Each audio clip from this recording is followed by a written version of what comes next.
Hello again, I am Jim Bob and welcome back to Marwell Manor. We are well into the summer period now. We're on day 4 of summer.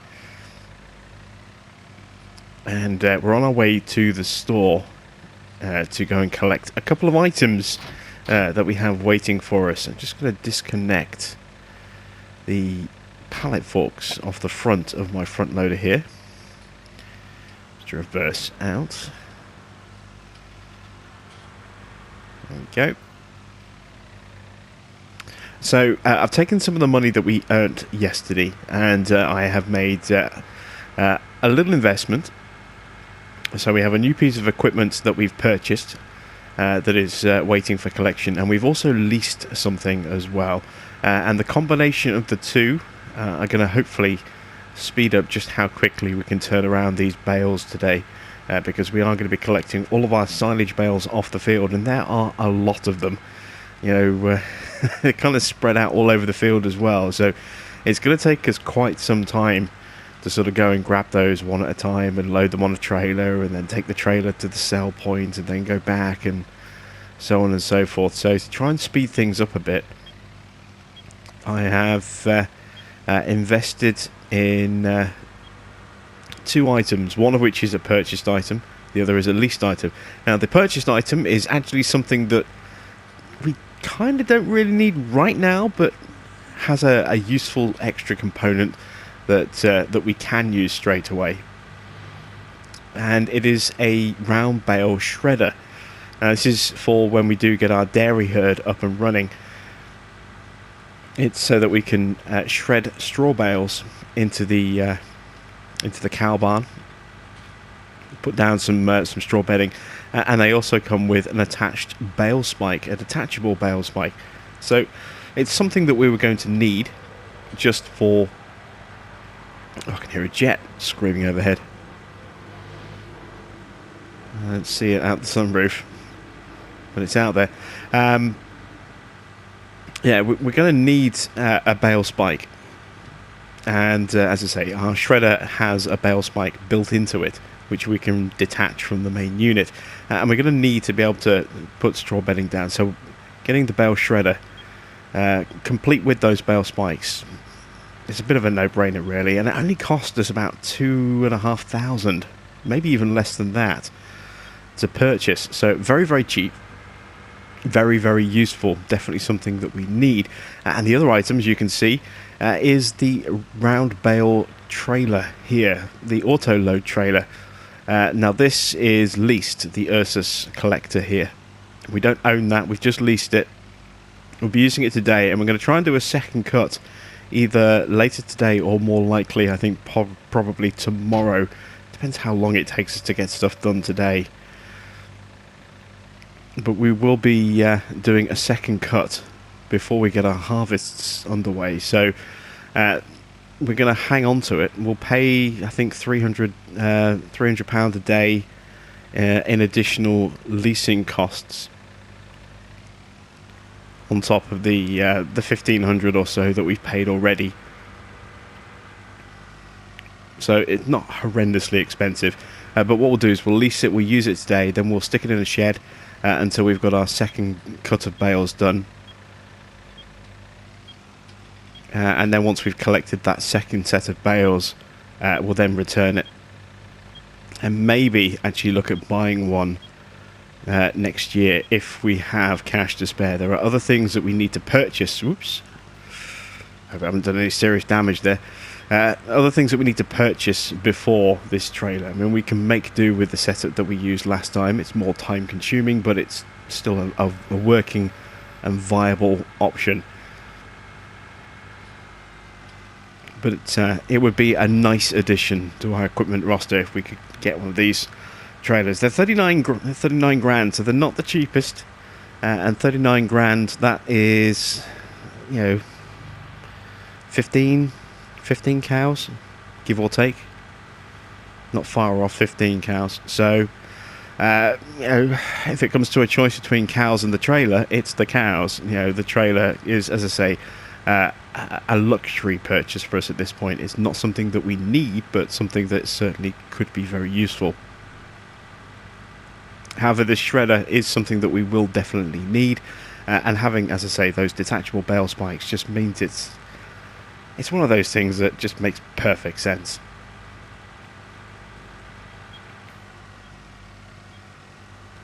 Just coming up on our turn here. Bit of early morning traffic here, as you can see.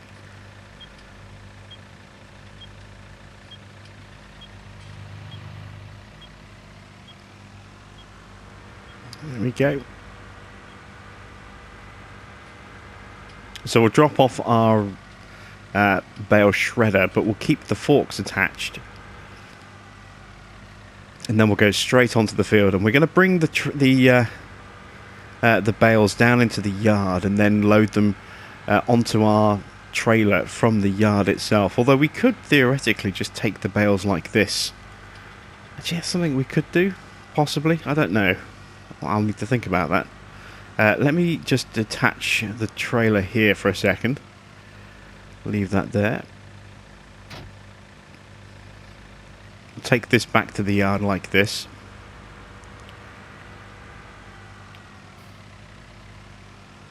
And I need to figure out where I'm going to store this actually, this bale unit. Probably in the shed with the bales. I think it's probably the most obvious location. It's going to be where our straw bales are located once we do our harvests and start collecting our straw. So it kind of makes sense to leave it in here, really, doesn't it? So we just drop this here. Lower that down like that. And if I change like that, oops, there we go. You can see that we have a very, very nice, compact little set of bale spikes, and they kind of match our colour scheme a little bit with the yellow there. So we have a set of free bale spikes that come with the equipment, which is really, really useful. Right, let's go onto the field, start gathering up those bales. So the plan I had initially was to kind of bring the bales down to kind of this point here and just unload them here, and then use the spike that we have here to stack them on the trailer. But thinking about it, I might just take the bales in stacks of 6. Stacks of 8. I mean, that's 10 trips. I can get 26 bales on a trailer. Yeah, I suppose the time it would take me to... if we're only going a short distance, we're not like on a long trip to, say, the zoo or anything like that. So I think we'll probably just transport them using this Ursus collector. We'll drop them off at a cell location, and then from there we'll use our spike to sort of unload them into the cell point itself. That might be a better way to do it. Might be a slightly quicker way to do it. There's our crops. No additional growth yet. They're still kind of at the same stage. But coming along quite nicely, as you can see. Just the height is about waist high on our scarecrows now. And here is our field of bales.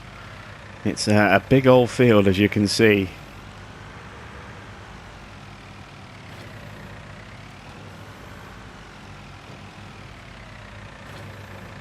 And it's going to take us a little while to clear this field. I'm trying to remember how many we had in total. Was it 65 bales, I think? I can't remember exactly how many we made. 60 something.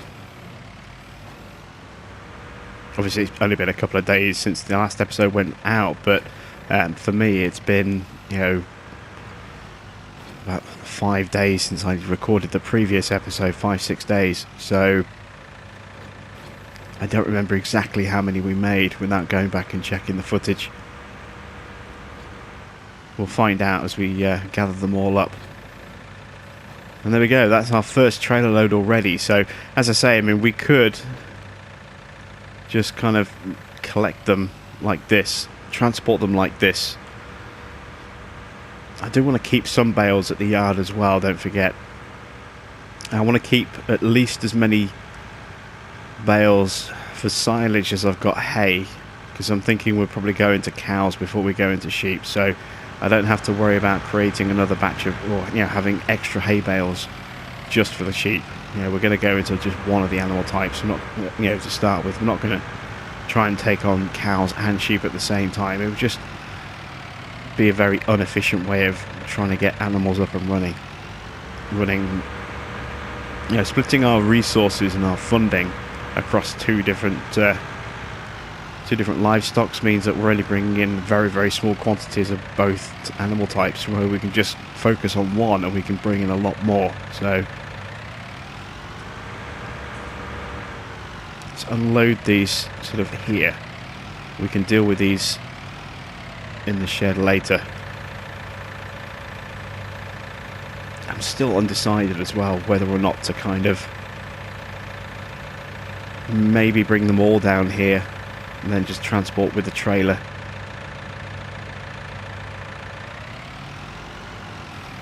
Let's get at least another 2 stacks. We've got 30 bales. Yeah, 30 bales of hay. So we're going to need at least 2 more stacks, which is going to be, well, that would be 24 bales. We could get a 6, so we could get an 8 and get 32 bales of silage.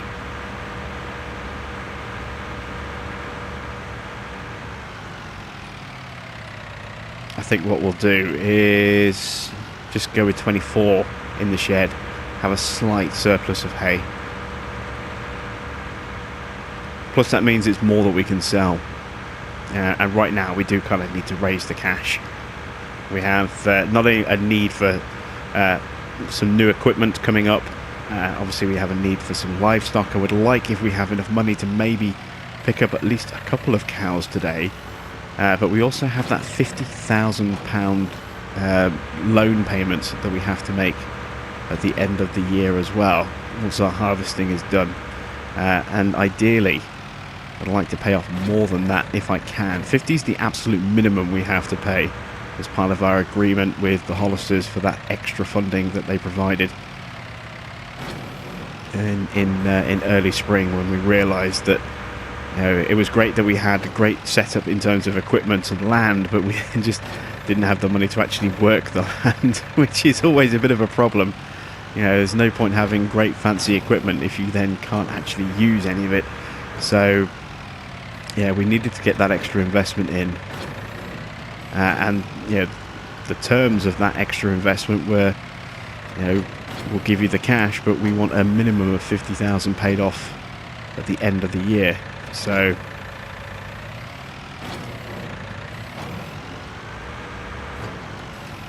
we do have to keep that in mind as well. See how the light shines off our very glossy bale wrap there. I have to say, I do quite like the gloss finish that we have now compared to the matte finish that we had in Farming Sim 17.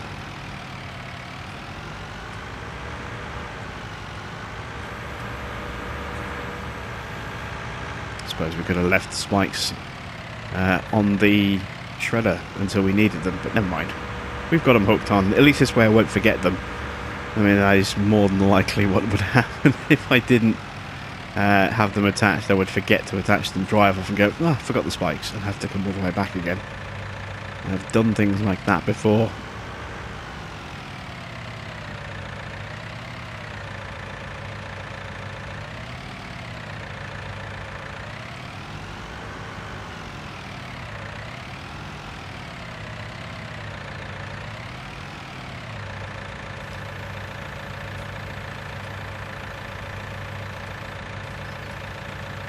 And there we go, that's stack number 2.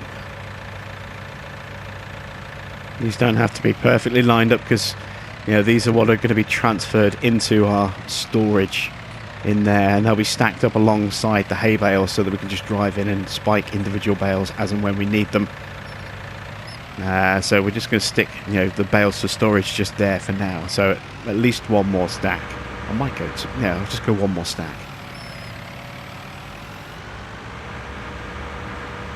In fact, what I might do is I might bring a fourth stack down and then take 2 bales away from that stack, so that we've got 30 bales to match the number of hay bales. I'm going to go with a 50-50 mix for TMR, you know, half hay, half silage. That's all we need. That'll give us a nice good mix of TMR. It does mean, of course, because of the capacity of our mixer, it's less than 12,000, so we can only do 2 bales per mix, so we can only ever mix up 8,000 litres at a time. It's going to take us a long time to kind of plough through that, and going forward a larger mixer would be more preferable.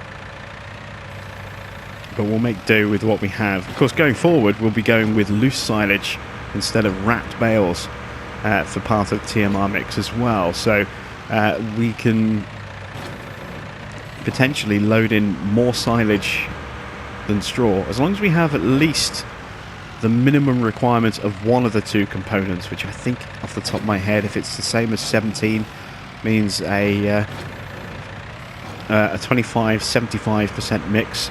As long as we have at least that, then again we still just need, you know, silage and hay. That's all we need. We don't need to throw straw in there.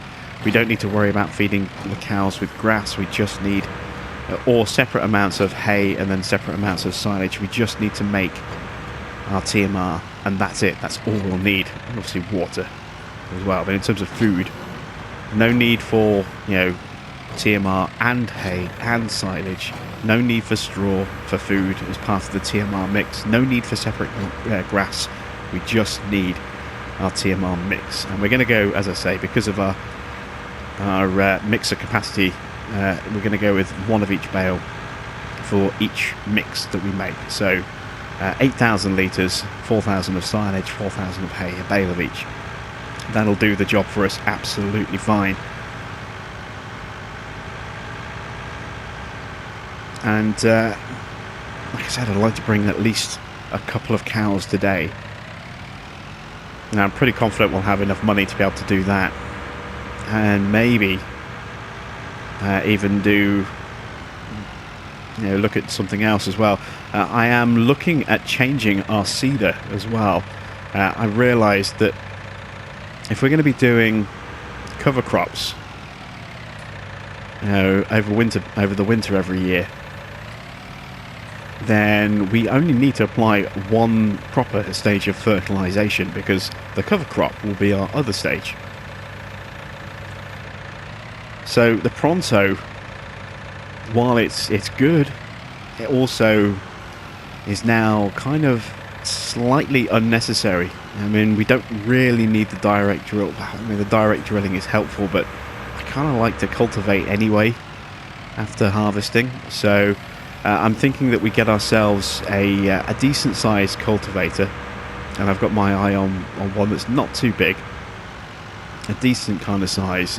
It'll still take us a while to get the cultivating done, but get rid of the Pronto and replace it with the Lemken 12 metre seeder, which will dramatically speed up how fast we can plant.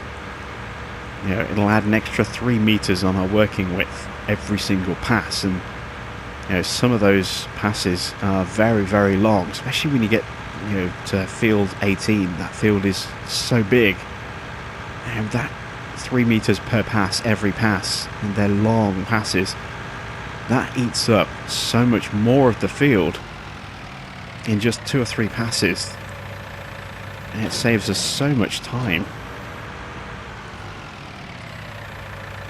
that, you know, it just seems, you know, something that really does make a lot of sense. Of course, it doesn't fertilise, but as I said, with the cover crop that we're going to be planting every year after our harvest, we don't really need a seeder that fertilises as well. We can put our cover crop in, we can leave it as is, and then come the spring we can cultivate that in. We can plant our next crop, and then we just need 1 stage of fertiliser to be applied, do our weeding, and then our fields are good to go. So yeah, we get rid of the Pronto, we replace it with the Lemken seeder with a bigger working width, a much lower power requirement as well. That only needs 180 horsepower, despite it being a bigger seeder, and more importantly with a larger tank as well. That tank holds, I think, just under 6,000 litres of seed. I think 5,800 litres of seed, whereas the Pronto only holds 3,000 litres of seed. You know, a 3 metre working width extension on what we currently have. It just seems like, you know, the perfect seeder for us. And we already have a fertiliser spreader. So it's not like we have to go out and buy, you know, something to fertilise our field from that, you know, that extra stage that's needed.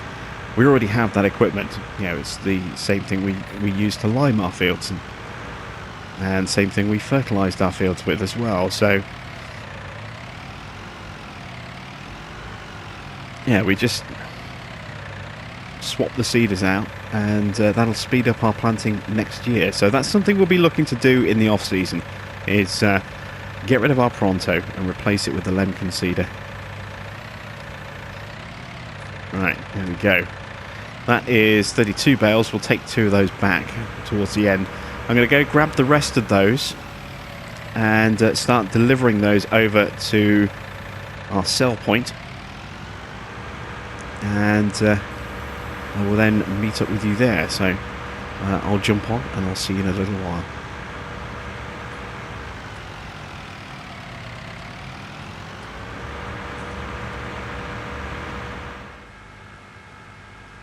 Well, all of a sudden I'm feeling a lot more confident about our kind of financial situation. I just sold the first 8 bales and got a fraction under £8,000 for them. Very, very nice indeed. 7,990 was the price we received for those 8 bales. So just £10 short of you know, 1,000 a bale. That's pretty special. It's pretty nice indeed. Given how many bales we still have on the field, plus don't forget I still kind of need to take 2 more from the stacks that we have down at the yard, then, you know, we're looking to easily have enough money to bring in a good number of cows. Who knows, we might even have enough money to potentially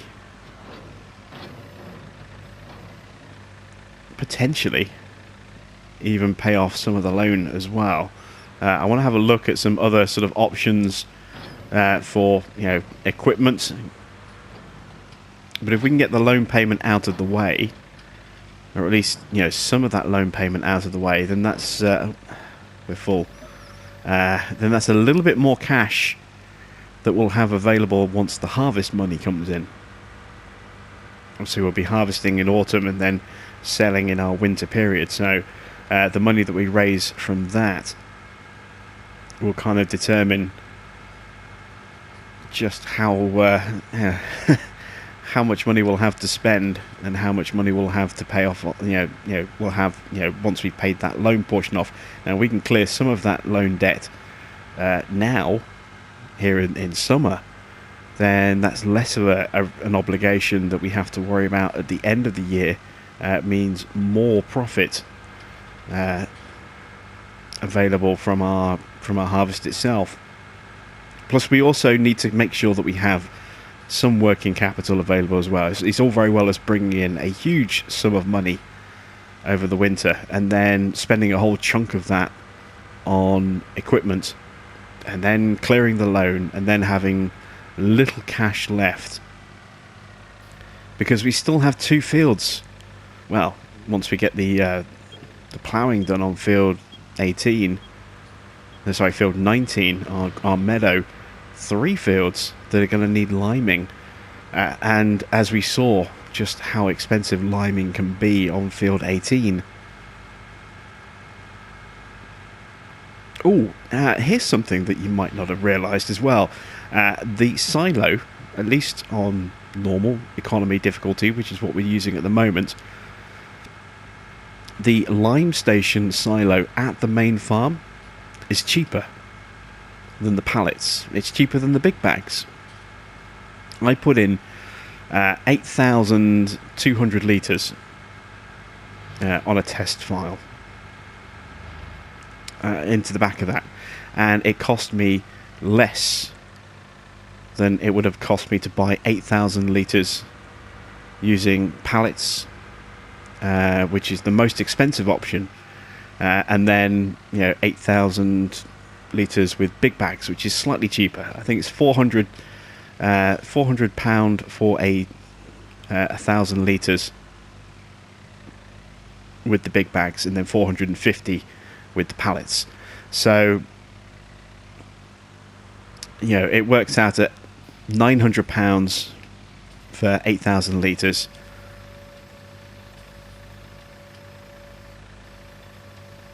Is that right? No, wait. What am I talking about? It cost me.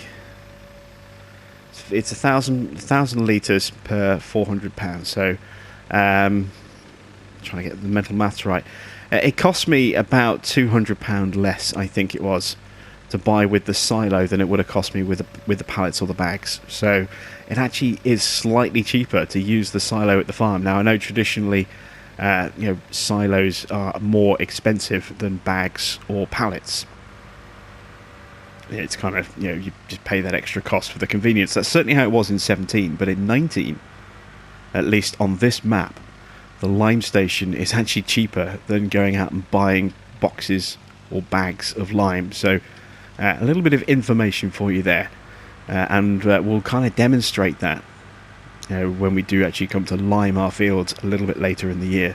We'll take some lime from the silo and we'll break it down price wise, so you can see how much it would have cost if we filled the same amount up using big bags and using the pallets, because the silo is cheaper, not by much, but it is cheaper.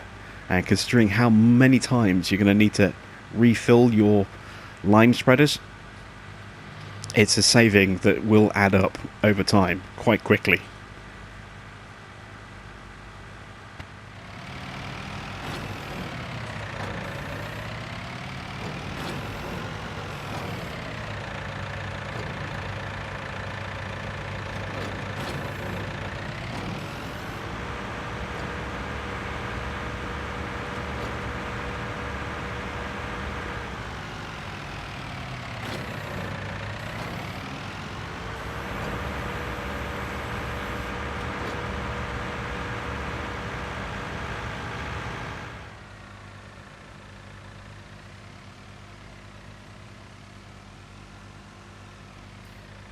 So I've made 4 trips and sold 4 sets of bales so far. That's 32 that we've sold. We've got 32 stacked there, and we need to take 2 of those away.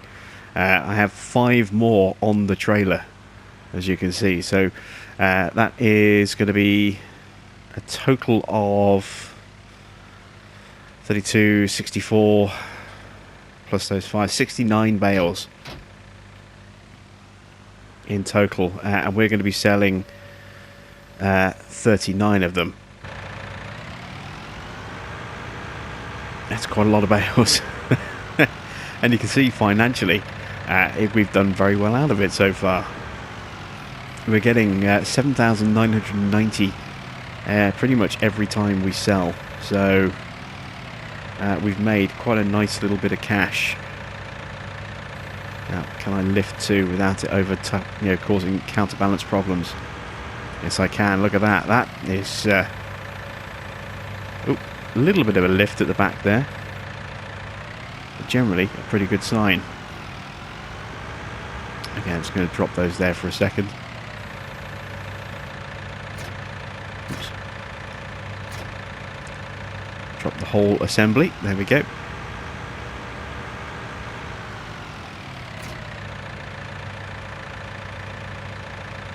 So we have 30 bales stacked in front of the shed now. They will be used over the coming months as we feed our livestock, and we're going to have just under, let's see, probably just a fraction over 40 grand to spend on livestock. So we're going to go out and we're going to buy some cows today. We're going to take this over. Oops, a little bit of a wobble there. I'm going to take this over to the sell point and drop these bales off. We've been selling all of these at the barn sell point, and I think next time we may possibly try selling at the BGA. One thing I do want to do is I want to start building up a supply of digestate. I figure if we're going to need to do a stage of fertilization, and only one stage of fertilization, then to me it kind of makes sense that we use any slurry that we get from our cows and any digestate we get from our silage operations as that stage of fertilizer where we can, just to cut down on the actual recurring cost of fertilizing our fields. We're already doing away with one stage of fertilizing costs by switching a stage of spreading for using a cover crop. The cost of that seed is significantly lower than the cost of fertilizer. We use up very, very little seed at all planting a cover crop, and then there's the time and man hours involved, but even so, it's still a lot less in total than it would be if we were to just do 2 stages of fertilizer. So if we can reduce that down even further by using digestate and using slurry, then our fertilizing costs will be very, very small indeed. And that's just another kind of little financial optimization we can put into effect. It won't really kick in until next year, when we start getting a good supply of digestate, because slurry on its own might cover one field if we're lucky. It certainly wouldn't do field 18, not without a lot of cows. So we're thinking long term. Next year we will have to fertilize our crops the traditional way, but going forward after that we'll be looking at using slurry and digestate. So we're all about kind of stockpiling everything we need for this point. There you go, see, 6,992 for that one, so we've got just over 40,000 available. So we're going to take this back to the farm. We're going to park up the trailer. We're also going to park up the 6M and switch out for the 7R, and we're going to head over to the dealership and go and find ourselves some dairy cattle and get our livestock started. We'll also need to pick up a couple of straw bales from the store as well. We don't have any straw yet, and it's going to be a little while until we get our hands on some straw, and so I kind of want to get that up and running as well. I mean, theoretically we could, the straw is really primarily only going to be useful for manure, but it may possibly harm our cows' productivity if they don't have straw bedding, and I don't know, I'll think about it. We might possibly just skip the straw initially. Just want to see if it does have an impact on their productivity not having straw, or if it's just food that's going to be the deciding factor. And we already have everything we need to get those cattle up and running. We have the TMR stocks, we have the mixer, we have a water trailer. The only thing we don't have right now is straw, and I could possibly go a few days without straw. Oh, we're still indicating, aren't they? There we go, turn those off. So as I say, we'll get this parked up, we'll switch out for the 7R and make our way over to the dealership, the animal market, and pick up the first of our livestock.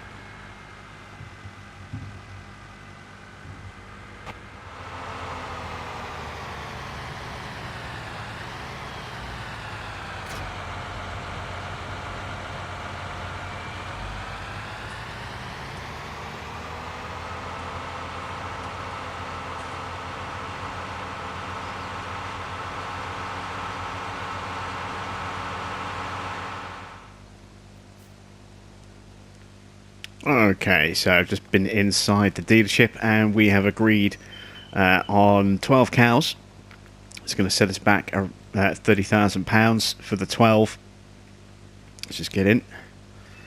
There we go. We're going to back up and collect the first 6. Our trailer can take 6 at a time, so 2 trips, 12 cows in total. We've already picked out the ones that we want, so we just need to get these loaded up.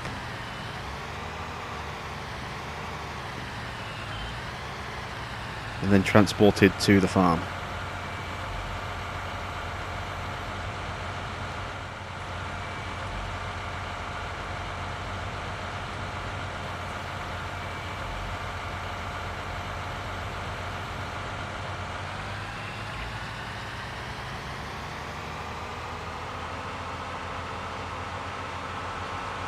And off we go with the first load. I'll see you back at the farm.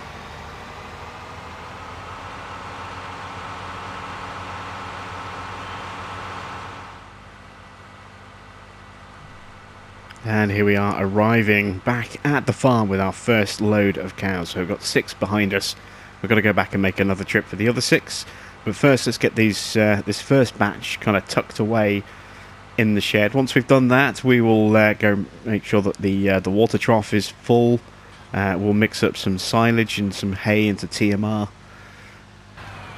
Just need to go and open the gate so we can back these guys in.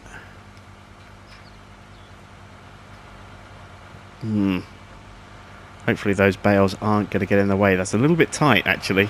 Probably made that a bit harder on myself than I needed to. I'm going to have to do this in third person, otherwise I am going to send those bales flying, I think.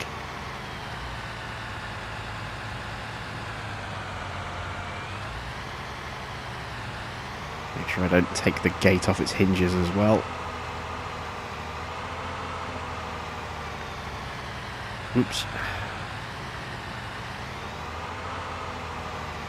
Whoa, it's close. That is tight. Right. Let's get the ramp down and let's get these guys unloaded.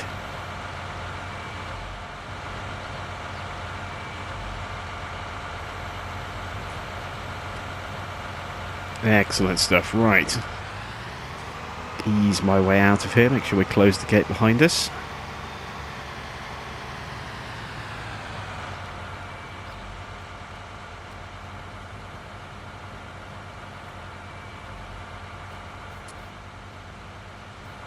There we go.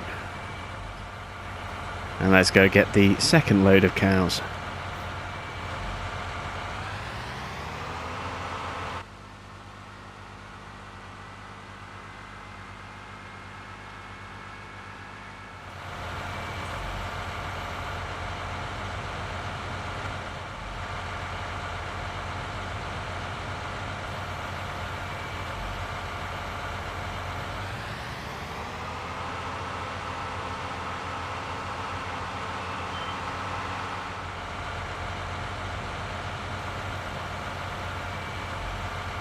And there we go. All 12 of our cows have been delivered and are now safely stashed inside their paddock. So we'll drop the trailer off. There we go. Spin around and just turn off my beacons, don't need those on anymore. And this is where things start to get a little bit messy in places. So first thing I'm going to do is I'm just going to close up the gate here. There we go. I'm just going to run around the corner here. I'm going to open this gate. There we go. I'm going to start with the water, I think.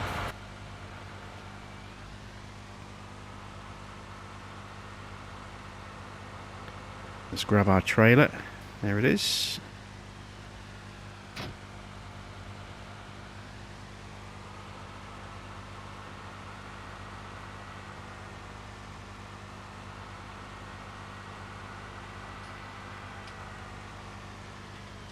And let's get our water filled.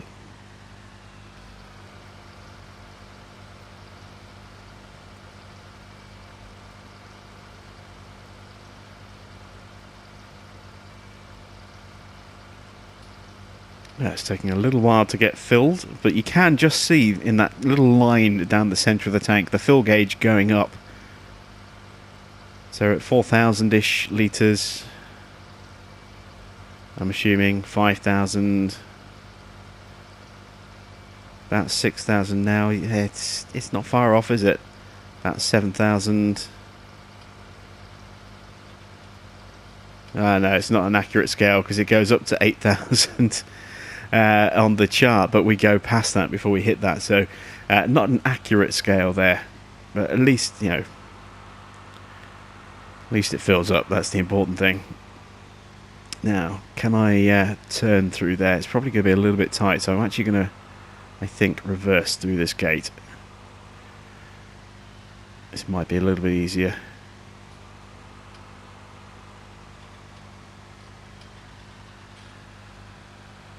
There we go. Look at this. Expert reversing skills, he says, suddenly veering towards the fence. Drift away slightly. Oh, just cleared that. That was close. There goes one of our jets on a flyby again. Got another gate to open now.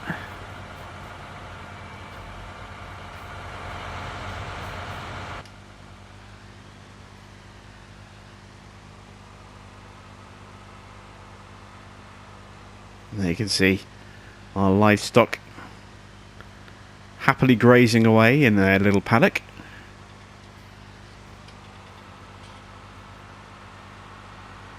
Let's see if we can pick our way through these without knocking any of them over. Don't want to harm or damage these animals that we've just shelled out 30 grand on. There we go.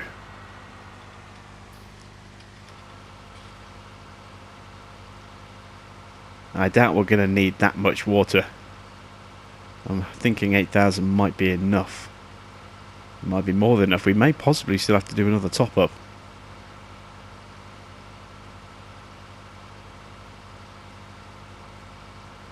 Nope, we're going to need more than 8,000 litres. Alright, let's go get another trailer's worth.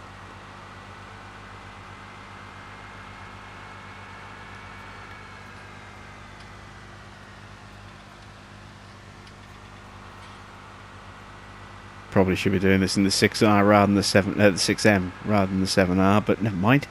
Right, let's see if we can get out this way.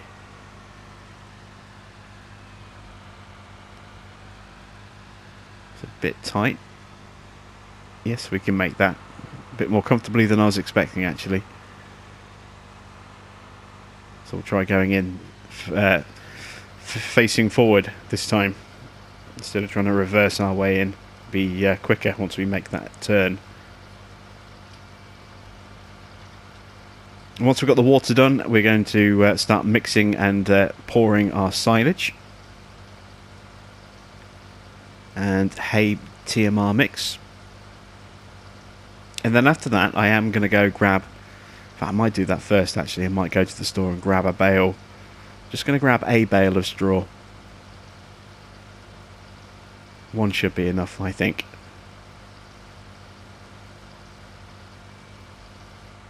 There we go. Another full tank of water. Just careful not to disturb those silage bales.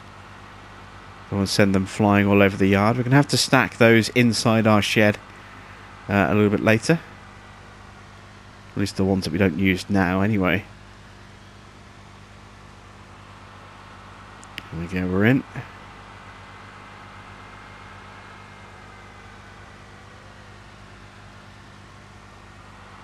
Nice little gap to drive through there. Let's take a bit of a wide detour to avoid hitting any of our precious livestock. And there we go. Swing around. I bet we only need like 10 litres now. Or something stupid like that.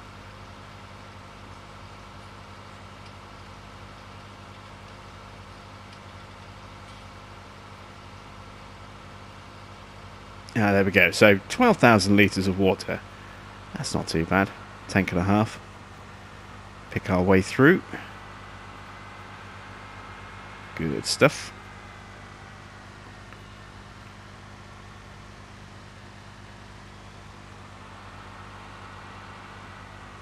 There we go. We are going to need to pick up a manure fork as well, of some description. Whether we go with just a bucket or some kind of forked shovel. We'll have to see what the options are available to us.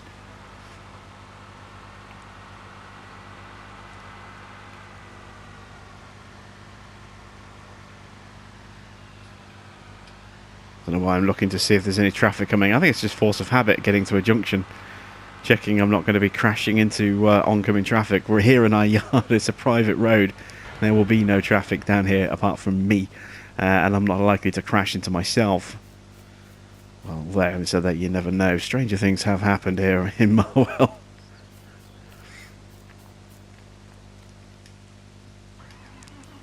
Right, let's leave the trailer out for now. I'm going to park it around the opposite side out here, out of the way.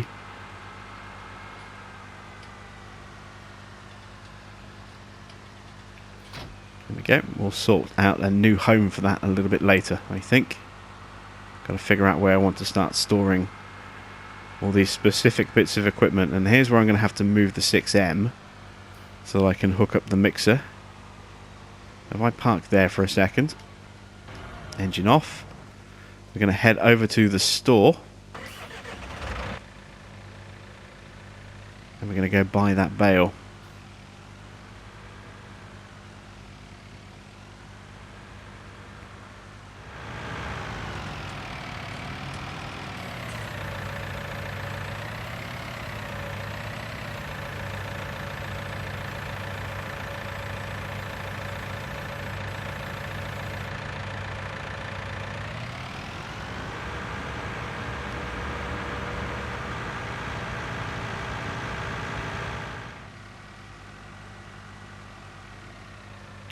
Alright, there's the bale. So, let's drop that there. Let's go connect up to our mixer. Well, sorry, our shredder.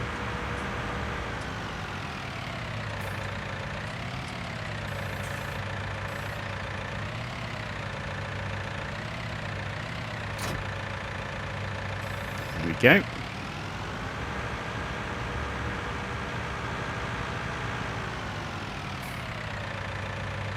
If I drop that off just there.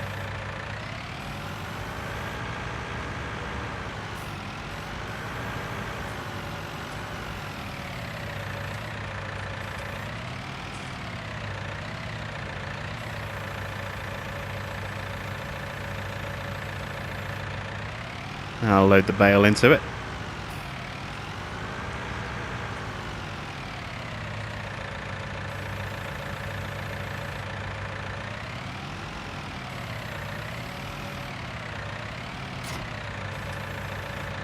And we have ourselves a straw blower. Lovely jubbly. Right. This is where I think having a rear weight might be advantageous. We're okay for now, but we're a little bit light at the rear. Could be better. Could be a little bit more stable. So first things first, let's get the straw bedding in.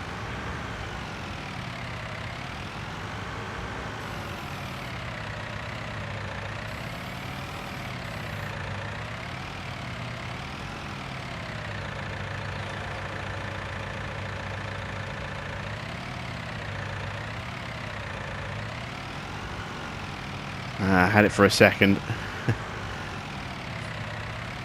The trigger is definitely a little bit temperamental, but it does work. I think maybe I need to be going the other way in, back out and reverse in. Rear wheels just skipping off the ground there.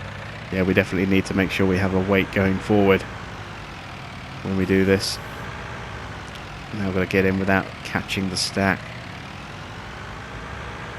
We'll be stacking those later tonight, moving them out of the yard.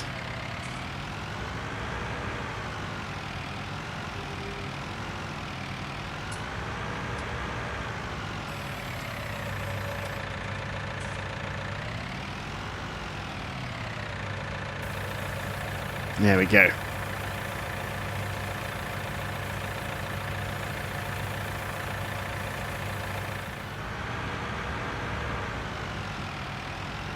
And now it's time for the food mix. So let's start by grabbing this bale here. I'm going to have to move those pallet forks, I think. They're not exactly in an ideal location anymore.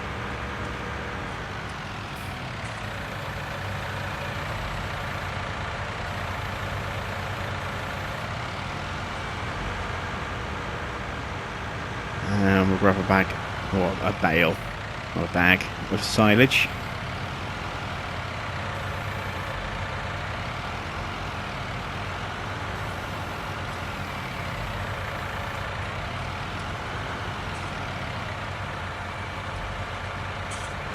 Pop the fence, there we go. And we have our first bit of food mix.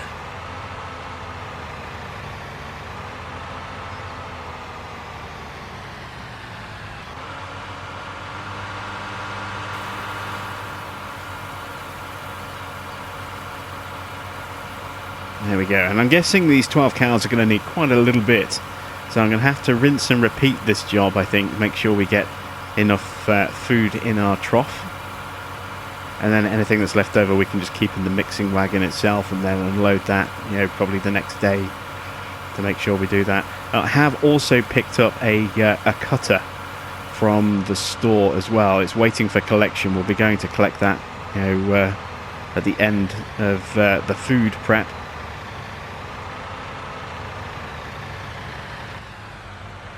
I jump out here, grab the next hay bale.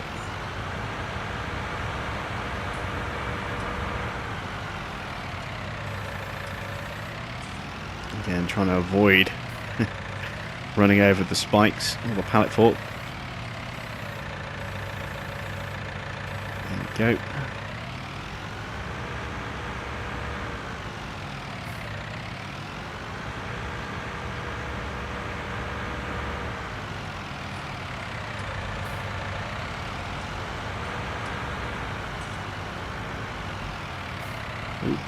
Again, just a little lurch. I really do need to make sure that going forward when I do this, I make sure I have the weight on the back of this.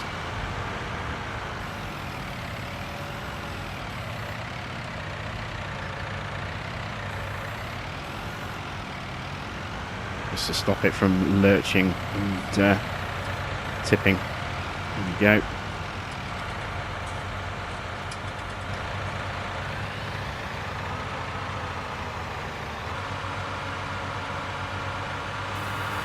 And there we go, we have cows up and running. They are fed, they are watered, they are strawed a little bit,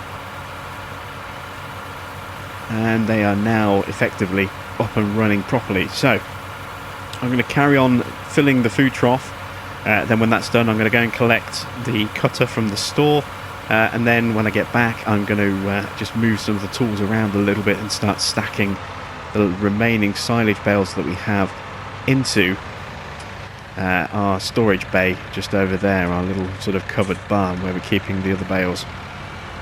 And once all that's done, that'll be it for me for the end of the day, and I'll be sort of tucking myself in for a bit of kip, ready to go again tomorrow. The plan for tomorrow is to do another cut of grass on the meadow. I want to get a second cut off that field before we start ploughing it. Plus the money that, you know, we brought in for the bales today has now pretty much all gone. We've got, you know, we had what, a couple of grand at the start of the day, so we've got maybe 3-4 grand at most left. That's it. I think about 4 grand left over. No, maybe less than that actually. I'm thinking about the start of the day when we actually had, I think we had about 6 grand or so, 7 grand at the start of the day, because I forgot I leased the bale collector, and I also purchased the mixer. So once those expenses were out the way, we had maybe 1 grand or so. So yeah, all that money that we brought in from the bales themselves, yeah, we spent it.